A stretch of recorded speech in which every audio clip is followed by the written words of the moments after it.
Osama bin Laden, the story of a terrorist mastermind. In modern history, few figures have been as world-shaking as Osama bin Laden.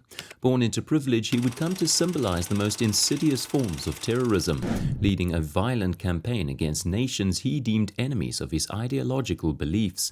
Over his lifetime, bin Laden's trajectory from a wealthy Saudi businessman's son to the world's most wanted man was marked by personal conviction, geopolitical events, and extremist influences. This journey is not just the story of a man, but also a window into a tumultuous era that shaped and was shaped by him. Bin Laden's life was not only marked by violence, but also influenced and molded by it. He became the face of a new kind of warfare, one fought not on traditional battlegrounds, but in city streets and through global networks. His actions, particularly the meticulously planned and horrifically successful attacks of September 11, 2001, redefined terrorism and its global perception. Our exploration of bin Laden's life takes us from the opulent Saudi mansions where he grew up to the rugged mountains of Afghanistan, his chosen sanctuary. We'll seek to understand the influences that shaped his extremist worldview, the formation and rise of his al-qaeda network, and the international response that his actions provoked.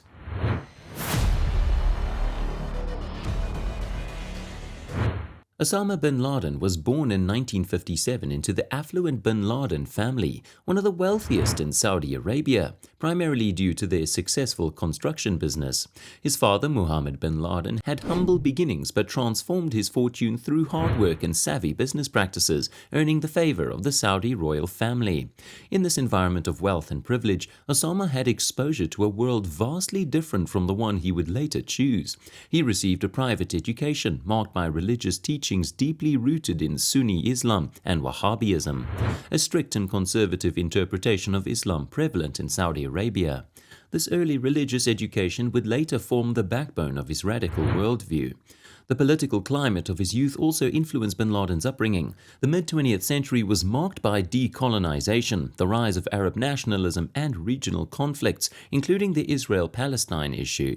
These factors and his growing religious conviction would gradually sow the seeds of dissent and radicalization in the young bin Laden. Tragedy struck bin Laden's world early when his father died in a plane crash in 1967. In the wake of this loss, Osama, like many of his 50-plus siblings, inherited a vast fortune. This wealth would later be crucial in financing his radical activities. Despite his family's close ties with the royal family and the mainstream society of Saudi Arabia, bin Laden started to drift away. His path was beginning to diverge dramatically from his privileged origins, setting the stage for the infamous figure he would become.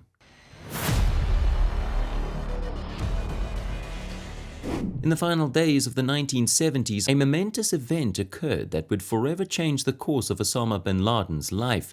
The Soviet Union invaded Afghanistan. This act of aggression by a superpower against a Muslim nation was a clarion call for the already religiously inclined bin Laden. The politics had turned personal. Leaving behind the comforts of his Saudi Arabian home, bin Laden answered the call to Jihad, or holy war, and went to Afghanistan. His arrival was not that of a solitary pilgrim. The wealth of the bin Laden family accompanied him. With these resources, he helped fund the Mujahideen, the Afghan resistance fighters, transforming himself from a silent spectator to an active participant in this global event. Bin Laden took up arms despite having no military training, participating in numerous battles against the Soviets. He also embarked on humanitarian efforts, leveraging his resources to construct camps, hospitals, and infrastructure for Afghan refugees and fighters. The war zone served as an influential backdrop in radicalizing bin Laden. He was exposed to various strains of Islamist ideologies as he fought alongside the Mujahideen. This exposure and the crucible of war fundamentally transformed his understanding of jihad, which evolved from a spiritual struggle into a militant call to arms. Bin Laden co-founded Maktab al-Khidamat, or MAK, or the Services Office, with Palestinian cleric Abdullah Azzam during his time in Afghanistan. The MAK functioned as a recruitment and fundraising organization for the Mujahideen, attracting Muslim volunteers from across the globe.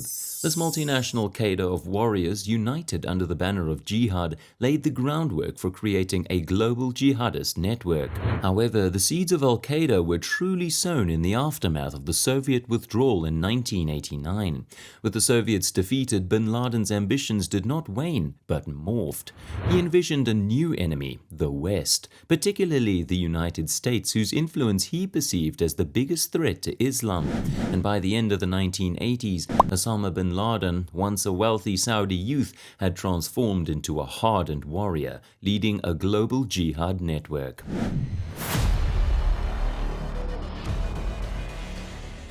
Emerging from the crucible of the Soviet-Afghan War, bin Laden was a changed man.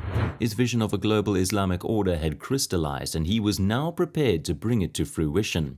Thus, al-Qaeda, or the Base, was born in 1988, a structured network constructed on the foundation of the multinational jihad forces bin Laden had gathered during the Afghan conflict. Al-Qaeda was more than just a loose collection of fighters. It was an ideological machine shaped by bin Laden's radical interpretation of Islam. Drawing from the lessons of Afghanistan, the organization aimed to rid Muslim lands of Western influence through violent jihad. In bin Laden's and his followers' eyes, their struggle was not senseless terror, but a righteous war against perceived oppressors. The early 1990s saw bin Laden expelled from Saudi Arabia for his dissent against the monarchy's close ties with the United States. He found refuge in Sudan, where he began intensifying his efforts to expand al-Qaeda. He leveraged his wealth and connections to recruit militants, train them in guerrilla warfare, and plan terrorist attacks aimed at Western targets. However, in the latter part of the 1990s, al-Qaeda truly came to the world's attention. In 1998, the bombings of the US embassies in Kenya and Tanzania, which killed over 200 people and injured thousands, marked a gruesome milestone in al-Qaeda's global terrorist campaign. These attacks confirmed bin Laden's uncompromising commitment to his cause and showcased al-Qaeda's capability to execute complex, large-scale operations. Despite becoming a globally recognized enemy, bin Laden was undeterred. He continued to rally his followers with fiery speeches and chilling threats against the West, exacerbating tensions between the Islamic world and Western nations.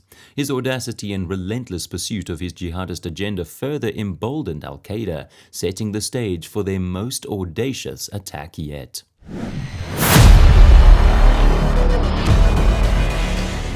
The dawn of September 11th, 2001 promised just another day in the bustling metropolis of New York City. Little did anyone know that by the end of it, the world would be forever changed. On that fateful day, the world watched in horror as coordinated terrorist attacks unfolded in the United States, masterminded by Osama bin Laden and executed by members of al-Qaeda.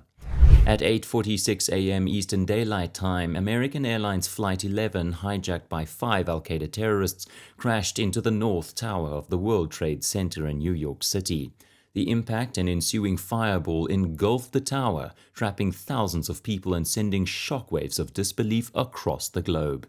A mere 17 minutes later, United Airlines Flight 175, also hijacked by al-Qaeda operatives, slammed into the South Tower of the World Trade Center, further intensifying the chaos and devastation. The iconic Twin Towers, symbols of economic prowess and American resilience, crumbled in an unimaginable display of destruction. Simultaneously at 9:37 a.m., American Airlines Flight 77 crashed into the Pentagon, the headquarters of the United States Department of Defense in Arlington, Virginia. The audacity and precision of the attacks demonstrated the meticulous planning and ruthless determination of bin Laden and his followers. Amid the chaos, another hijacked plane, United Airlines Flight 93, destined for an unknown target, became a beacon of heroism. Having learned of the other attacks through phone calls, passengers aboard the flight decided to confront the hijackers. In a courageous act, the plane crashed into a field in Pennsylvania, preventing it from reaching its intended target, which would have either been the U.S. Capitol or the White House. Nearly 3,000 people from 90 nations lost their lives in less than 2 hours. Images of billowing smoke, falling debris, and fleeing people filled television screens across the globe, etching a horror scene in humanity's collective memory. The sheer audacity and scale of the attacks sent shockwaves around the world, forever transforming global geopolitics. The fallout from the 9/11 attacks was swift and massive. The United States under President George W. Bush declared a war on terror. This led to the invasion of Afghanistan, where the Taliban regime was providing a haven to bin Laden and al-qaeda. Once a silent participant in world affairs, bin Laden had now forced his way onto the global stage, directing one of the darkest dramas in modern history.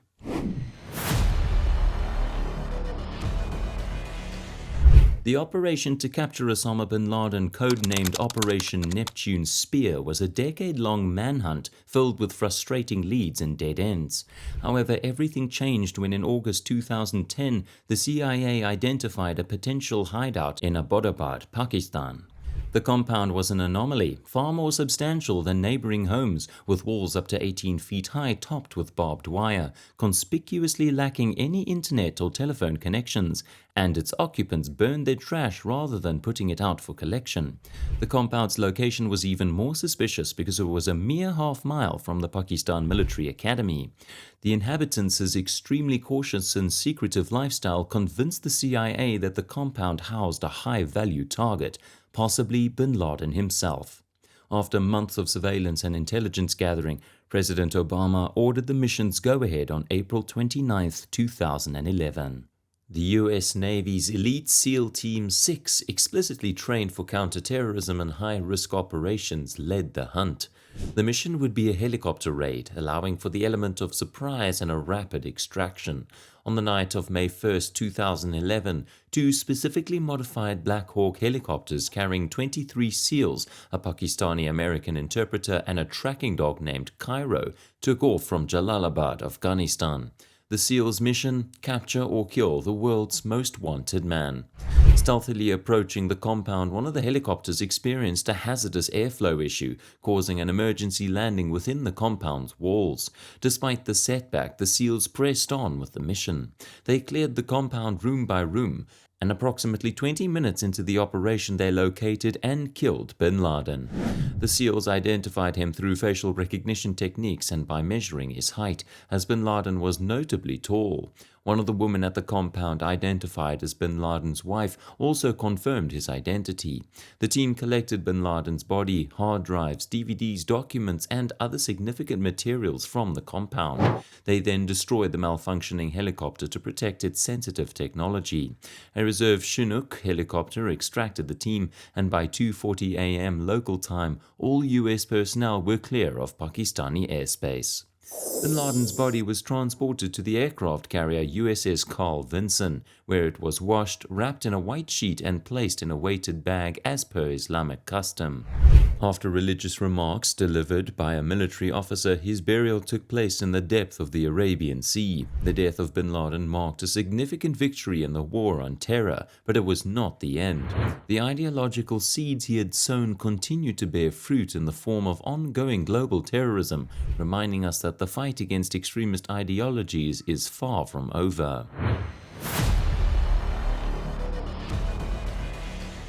In the aftermath of bin Laden's death, the splintering of al-qaeda led to the rise of new terrorist groups, most notably the Islamic State of Iraq and Syria, or ISIS.